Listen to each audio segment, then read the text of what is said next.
तो class 10th की एक इंपॉर्टेंट सीरीज मैंने चालू करी थी जिसमें मैंने बोला था कि एग्जाम होने तक मैं 100 क्वेश्चन कराऊंगा और इंपॉर्टेंट क्वेश्चन होंगे वो सारे। तो ये क्वेश्चन 11th क्वेश्चन है, 10 क्वेश्चन ऑलरेडी पोस्ट हो चुके हैं और बहुत इंपॉर्टेंट क्वेश्चन है, आपको कैसे भी मिस नहीं करना।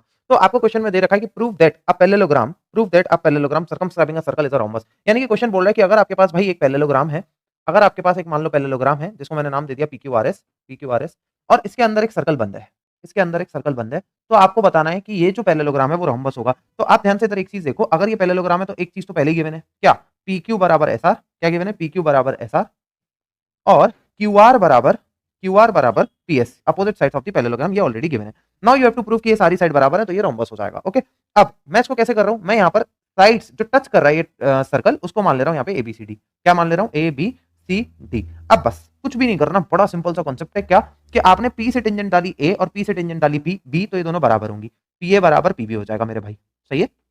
अब पीबी इधर देखना है, इधर पेयर बनाना है, बीएस ये देख रहे हो, तो बीएस यहां आना चाहिए, अगर आप इधर लिख दोगे तो फंस जाओगे। तो इधर एसबी बराबर एससी है, तो एससी को मैं इस साइड लिखूंगा और एसबी को मैं उस साइड लिखूंगा। अगर आप इसको घुमा के लिख दोगे तो गड़बड़ हो जाएगी, अभी बताऊंगा इसको ऐड करोगे तो कैसे आंसर आएगा।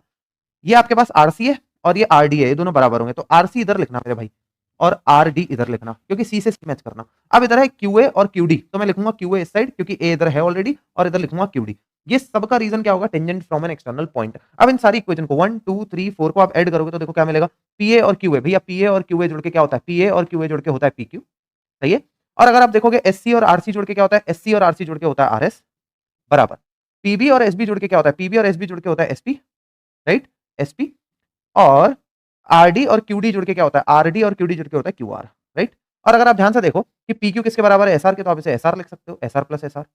और एसपी किसके बराबर है आपके पास? क्यूआर के, तो इसे लिख सकते हो क्यूआर प्लस क्यूआर, राइट। और अगर आप यहाँ पे देखोगे आपको क्या मिलने वाला है, यहाँ पे अगर आप ध्यान से देखोगे तो आपको क्या मिलने वाला है? एसआर और SR, two SR, right. QR और क्यूआर, टू क्यूआर, ये टू से टू कटने वाला है, तो एसआर बराबर आ गया आपके पास क्यू के। तो अब आप मुझे एक चीज बताओ, अगर एसआर आपके बराबर है क्यू आर के, एसआर आपके पास बराबर है किसके? क्यू आर के, यानी कि ये एसआर आपके पास बराबर आ गई क्यू आर के, एडजेसेंट साइड बराबर हो गई, और क्यू आर पहले से ही पीएस के बराबर है, और ये एसआर पीक्यू के भी बराबर है, सारी साइड बराबर हो गई, तो ये क्या हो गया मेरे भाई? ये एक रोम्बस हो गया। मोस्ट इंपॉर्टेंट क्वेश्चन है सर्कल से, इसको कैसे भी इग्नोर आपको नहीं करना है।